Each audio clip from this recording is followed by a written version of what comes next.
علیکم اسٹوڈنٹس. کل ہم لوگوں نے انٹروڈکشن پڑھا تھا. آپ لوگوں کا جو پہلا لیسن ہے یا یہ اسپیچ ہے لیاقت علی خان کی. ٹائٹل ہے اس کا Pakistan and the modern world. آپ نے کل تعارف پڑھا اس پورے لیسن کا اور لیاقت علی خان کے بارے میں. آج ہم اس کو سٹارٹ کریں گے ان کی اسپیچ کو.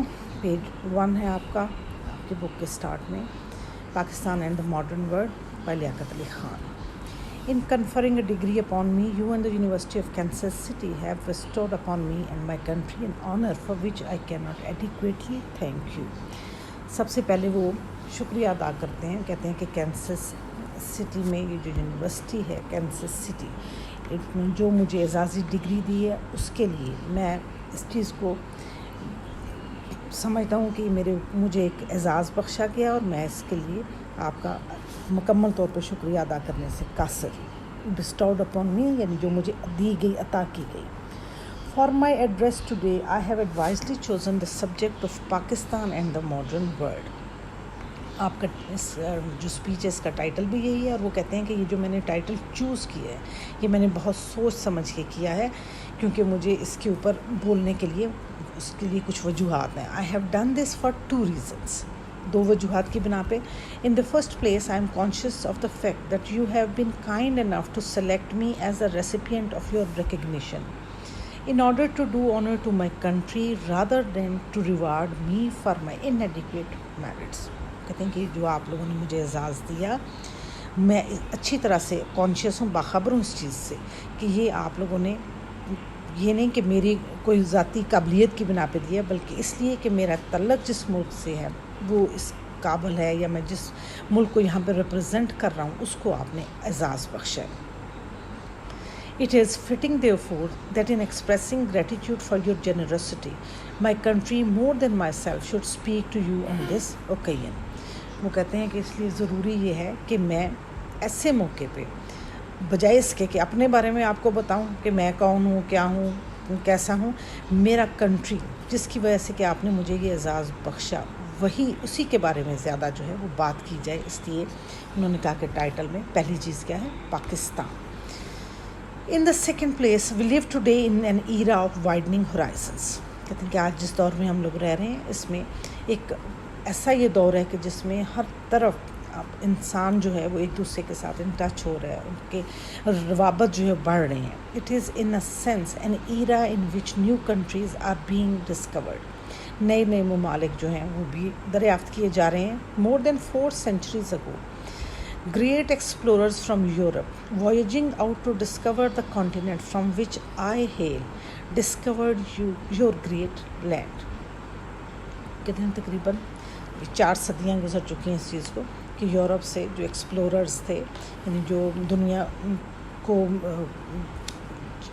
ڈھونڈ رہے تھے اس میں نئی کنٹریز کو وہ ان کو دریافت کرنے کی کوشش کر رہے تھے. جب وہ کرتے ہوئے اپنا وویج اپنا سمندری سفر کرتے ہوئے آئے تو انہوں نے وہ نکلنے تو کولمبس جو تھا وہ امریکہ کو ڈسکور کرنے کے لیے نکلا تھا نا، لیکن وہ پہنچ کہاں گیا تھا؟ سب کانٹیننٹ میں. انڈیا جو ہے اس کو اس نے ڈسکور کر لیا. کہتے ہیں کہ جہاں سے وچ آئی ہیل مینس جہاں سے میں آیا ہوں یا جس سے میرا تعلق ہے اس نے اس ملک کو جو ہے وہ ڈسکور کیا اور پھر اسی نے آپ discovered your great land. You with your growing interest in the affairs of the world are poised in a moment of history when you cannot but carry that voyage forward.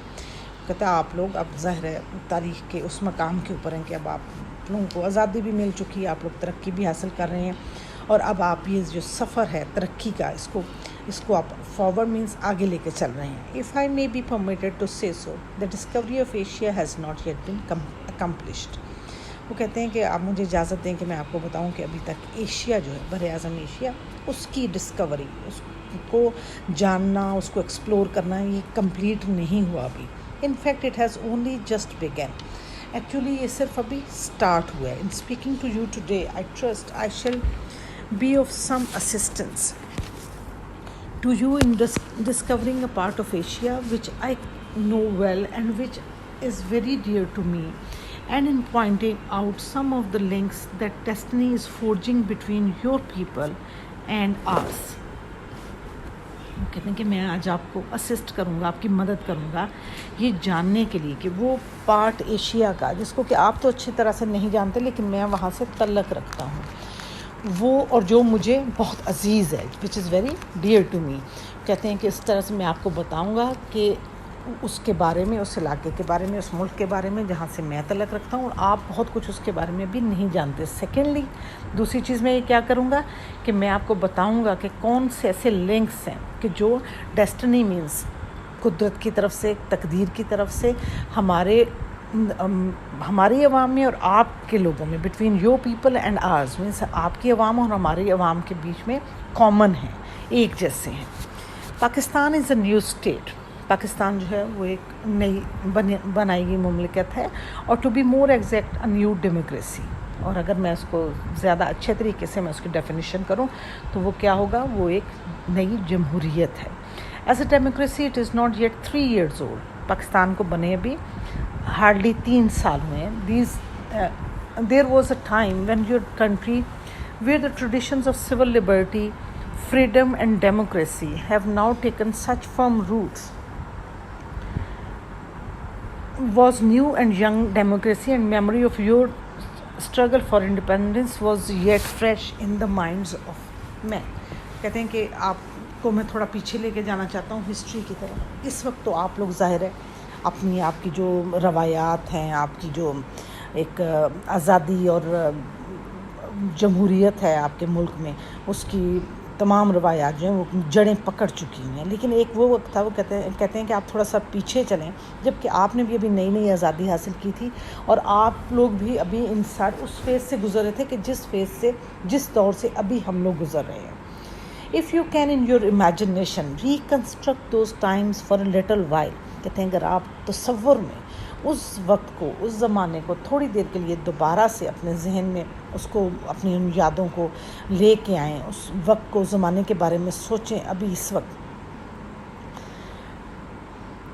While you will in many ways be reading the history of Pakistan and of the first 3 years of its new life، کہتے ہیں کہ اگر آپ اس وقت کو، اس زمانے کو اپنے ذہن میں دوبارہ سے لے آئیں، اس کو یاد کریں، تو بہت ساری چیزیں آپ انڈرسٹینڈ کر لیں گے کہ اس وقت پاکستان ایک نئی آزاد ہوئی ہوئی مملکت اور ایک ڈیموکریسی کی حیثیت سے کن مشکلات سے، کن حالات سے گزر رہا ہے. آپ کو یہ سمجھنے میں آسانی ہو جائے گی. یعنی انہوں نے اپنی آڈینس کو، he was a very good speaker, ایک بہت اچھے مقرر تھے، وہ لوگوں کی سائیکالوجی کو سمجھتے تھے، وہ ان کو ساتھ لے کے چلنا جانتے تھے. اسی لیے انہوں نے پہلے ظاہر امریکہ کی ہسٹری کے بارے میں پڑھا، ان میں جو چیزیں کامن تھیں ان کو ایڈریس کیا، تاکہ ظاہر ہے ہر انسان دوسرے کی اس چیز کو زیادہ اچھی طرح سے سمجھ لیتا ہے کہ جو اس کے اپنے ساتھ جو چیزیں گزری ہوئی ہوتی ہیں. تو اگر وہاں پہ وہ کچھ سملیرٹی پیدا کر لیتے ہیں، لوگوں کو وہ یاد کرا دیتے ہیں، تو ان کے لیے آسان ہو جائے گا انڈرسٹینڈ کرنا کہ پاکستان اس وقت کن حالات سے گزر رہا ہے. Till 3 years ago, Pakistan was only an ideal and a longing in the vast subcontinent where present-day Bharat and Pakistan were situated, and where British held sway. There lived 100 million Muslims who for centuries had made this part of the world their homeland.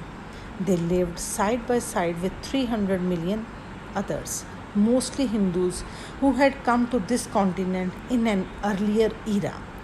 As the day of freedom to those 400 million people drew near, it became increasingly obvious that at the end of the British rule, the 100 million Muslims would have to live their new life as a perpetual political minority.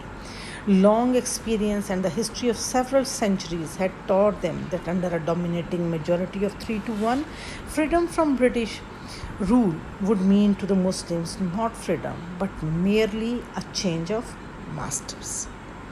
Us paragraph میں بتا رہے ہیں کہ 3 سال پہلے تک ہمارے لیے پاکستان صرف ایک خواب تھا، آئیڈیل تھا، لانگنگ، جس کو ہم چاہ رہے تھے کہ یہ خواب حقیقت کا روپ دھار لے. اور یہ جو واسٹ سب کنٹیننٹ ہے، بر صغیر جو ہے، وسیع و ریز جو ایک ملک ہے، یہاں پہ وہ کہتے ہیں کہ یہاں پہ اس وقت انڈیا اور پاکستان جو ہیں وہ 2 انڈیپینڈنٹ اسٹیٹس بنی ہیں.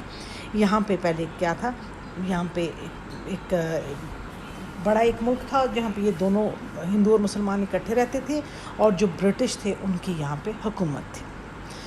اور وہ کہتے ہیں کہ یہاں پہ جو 100 ملین مسلمز ہیں وہ سینچریز سے، کئی صدیوں سے وہ یہاں پہ رہ رہے تھے، اور اس کو وہ اپنا ہوم لینڈ، اپنا وطن تصور کرتے تھے۔ کس کے ساتھ وہ رہ رہے تھے؟ 300 ملین ادرز، اس یہاں کی آبادی 300 ملین جو اور لوگ تھے وہ کون تھے؟ وہ موسٹلی ہندوز تھے، اور وہ یہاں پہ مسلمانوں سے پہلے سے آباد تھے۔ اب یہاں پہ یہ جو 400 ملین ٹوٹل یہ جو لوگ ہیں، وہ کہتے ہیں کہ جوں آزادی کا دن جو ہے وہ قریب آ رہا تھا، تو ہمیں یہ محسوس ہوا، مسلمانوں نے یہ سمجھا کہ یہ بالکل ایک آبویس چیز ہے، یعنی یہ ظاہر تھا کہ اگر برٹش رول ختم ہو جاتا ہے، انگریزوں کی حکومت ختم ہو جاتی ہے، تو 300 جو میجورٹی میں لوگ ہیں وہ کیا کریں گے کہ وہ ظاہر ہے وہ حکومت بنائیں گے، اور مسلمان جو 100 ملین ہیں وہ ان کی زندگی پرپیچول پولیٹیکل منورٹی، مسلسل ایک سیاسی اقلیت کے طور پہ انہیں اس ملک میں ہمیشہ کے لیے زندگی گزارنی پڑے گی۔ اور وہ کہتے ہیں کہ لانگ ایکسپیرینس جو ہمارا ہسٹری کا تھا، ان کے ساتھ رہنے کے جو ہمارے تجربہ تھا، اس سے ہمیں پتہ تھا کہ ان کے ساتھ رہنا کیسا ہے، اور وہ کس طرح سے ہمارے ساتھ کیا سلوک کریں گے، اور ہمارے لیے یہ کیا ہونا تھا؟ صرف ایک change of masters, merely a change of masters مین، صرف ہمارے آقا بدل جانے تھے، ورنہ ہمیں آزادی کا اور اس کے علاوہ کوئی فائدہ نہیں تھا۔ یعنی اگر برٹش چلے جاتے سب کانٹیننٹ کو ایسے ہی چھوڑ کے، اور وہاں پہ ہندو اور مسلمان اکٹھے رہتے، یعنی ایک ہی، جو کہ ہندوؤں کا ایک بہت بڑی ان کی ڈیمانڈ تھی کہ کبھی بھی وہ نہیں چاہتے تھے کہ وہ اس ملک کے، وہ ان کے خیال میں کہ یہ تو ایک بہت بڑا گناہ سرزد ہوا کہ اس کے ٹکڑے ہو گئے اور یہ ہوا، لیکن یہ تھا کہ مسلمانوں کے لیے وہاں پہ زندگی گزارنا بہت مشکل تھا، جہاں پر کہ اتنے زیادہ لوگ جو ہیں میجورٹی میں ہوں گے۔ It was not merely a question of religious differences, as that phrase is generally understood. It was not merely that whereas the Muslims were monotheists, the Hindus were polytheists, or that the Muslims believed in the Prophet of Arabia and in Christ and the prophets of the Old Testament, whereas the Hindus did not. The differences were even more pervasive than this and created a maladjustment between the two peoples in almost every situation of their daily lives.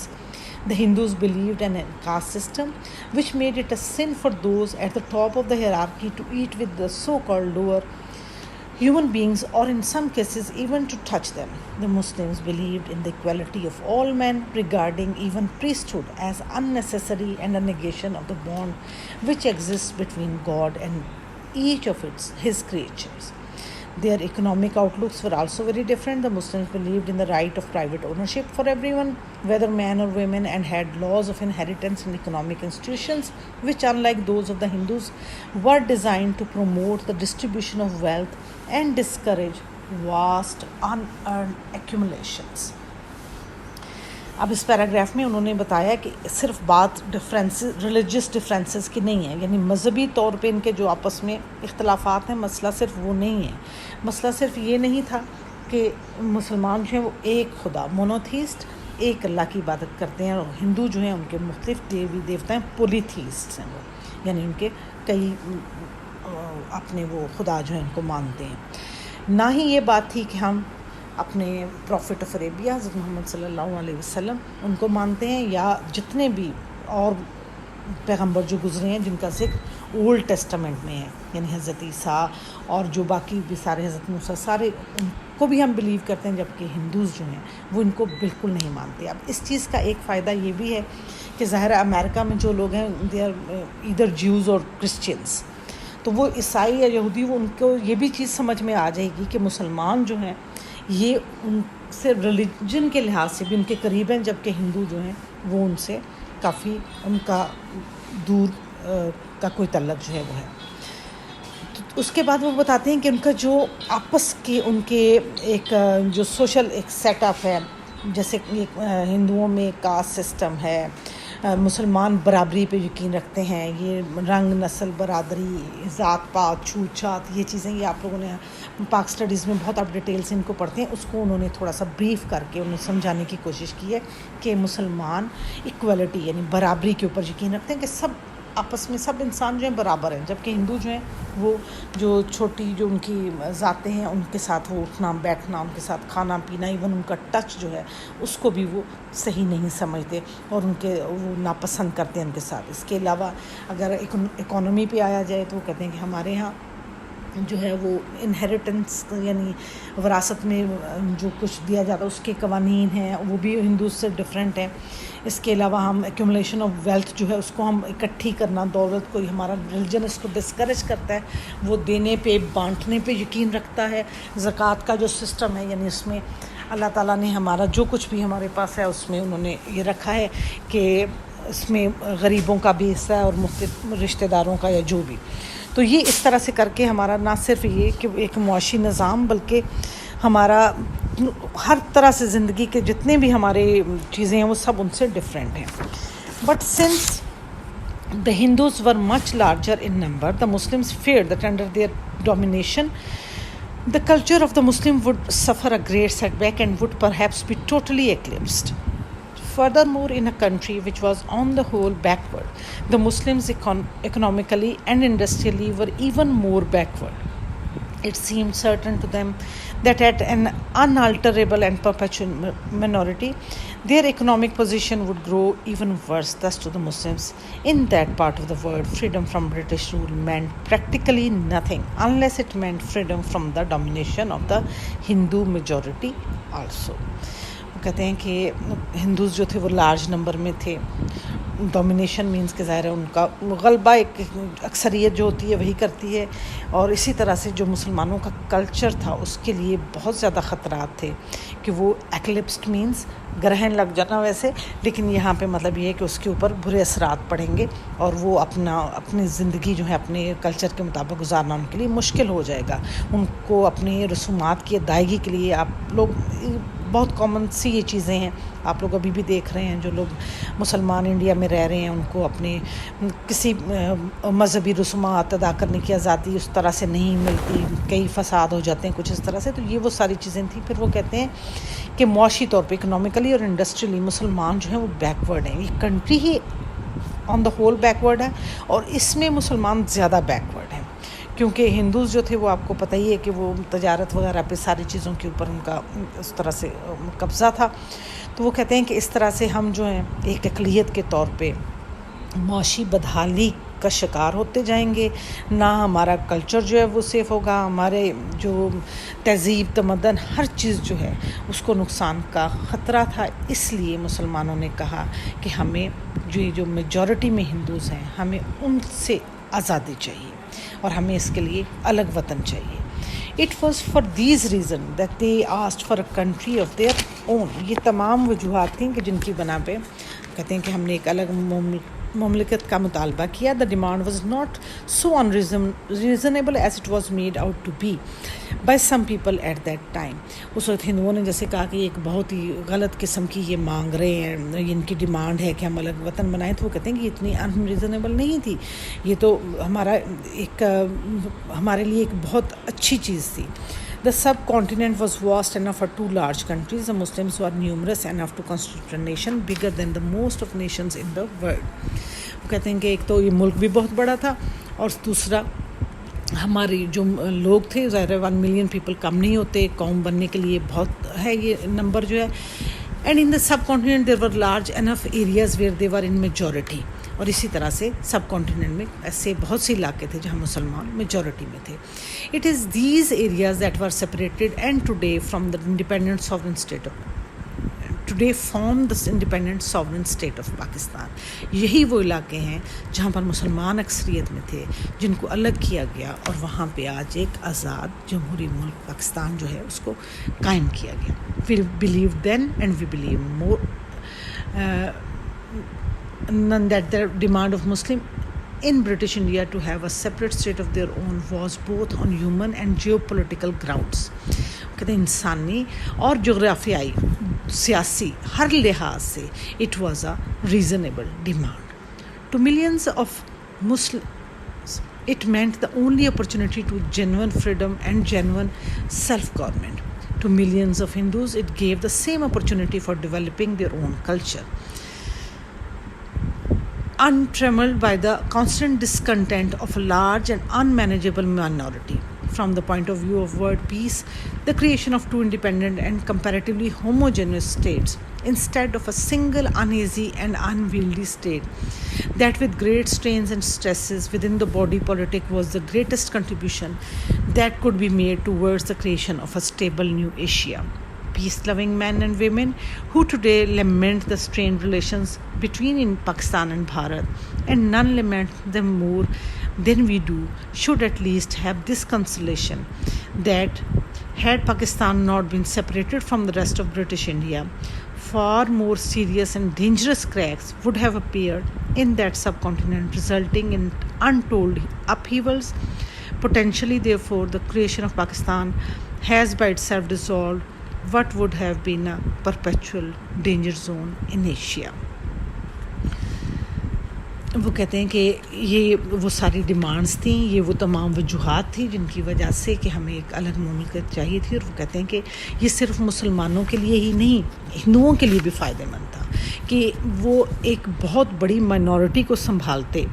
اس سے بہتر ہے کہ وہ الگ ہو گئے ان سے، اور وہ اپنے زندگی جو ہے یا اپنے ملک کے جو معاملات ہیں ان کو پیسفلی سالو کر سکتے ہیں، اور ہم لوگ اپنے ملک کے جو ہیں وہ کر سکتے ہیں. اگر ایک بہت بڑی مائنورٹی ہوتی ہے ان کے ملک میں اور اس کو مینیج نہ کیا جا سکتا، اس کو سنبھالا نہ جاتا، لوگوں کے دلوں میں ڈسکنٹینٹ ہوتا، اطمینان نہ ہوتا، پریشانی ہوتی، اور ہر وقت لڑائی جھگڑے جو ہیں وہ رہتے، وہ کہتے ہیں کہ اس طرح سے جو امن تھا، پیس تھا، وہ قائم نہیں رہ سکتا تھا.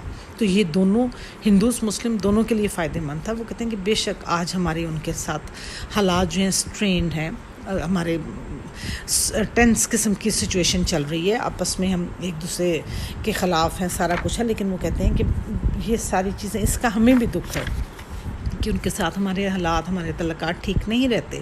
لیکن وہ کہتے ہیں کہ اگر آپ لوگ یہ دیکھیں کہ ایشیا میں اسٹیبلٹی آنے کا واحد حل یہی تھا کہ وہاں پر مسلمانوں کے لیے الگ ملک ہوتا. وہ دنیا کے لوگ جو کہ پیس لونگ ہیں، جو چاہتے ہیں کہ دنیا میں امن ہو، ان کو بھی اپنے ذہنوں کو اس چیز سے کنسول کرنا چاہیے. کنسول کرنا مینس کہ اپنے آپ کو اس اطمینان حاصل کرنا چاہیے کہ اگر یہ دونوں قومیں جو کہ کافی بڑی بھی ہیں، اور ظاہر ہے 1 ملین لوگ کم نہیں ہوتے، اور اگر ہندوز جو ہیں وہ کوشش کرتے کہ ہم ان کو کسی طرح سے دبا کے رکھ لیں گے یا کچھ بھی ایسا کر لیں گے تو یہ ممکن نہیں تھا. تو وہ کہتے ہیں کہ یہ جو ڈیمانڈ تھی یہ بالکل ریزنیبل تھی، اور ابھی بھی اگر لوگ لیمنٹ کر رہے ہیں، اس کے اوپر ماتم کرتے ہیں کہ کیوں پاکستان بنا، کیوں نہیں بنا، تو یہ چیز ذہن میں رکھیں کہ اگر ایسا نہ ہوتا تو یہ ایشیا جو ہے یہ پرپیچول ڈینجر زون ایشیا کے طور پہ جو ہے یہ علاقہ جو ہے وہ رہ جاتا، یعنی یہاں پہ ہر وقت ہنگامے، فسادات اور اس طرح کی چیزیں ہوتی رہتی ہیں، اور کبھی بھی امن جو ہے وہ قائم نہیں ہو سکتا تھا. I'll stop over here. آپ لوگوں نے پیج 4 کا جو پیراگراف ہے اس کو ہم نے کمپلیٹ کیا ہے. تو آپ لوگوں کا یہ ایک کویسچن اس کے اوپر آج آپ پریپیئر کر سکتے ہیں کہ لیاقت علی خان نے کیا بتایا ہے کہ وہ کون سے ریزنز تھے جن کی وجہ سے. پہلا ہی کویسچن ہے، in the light of Liaquat Ali Khan speech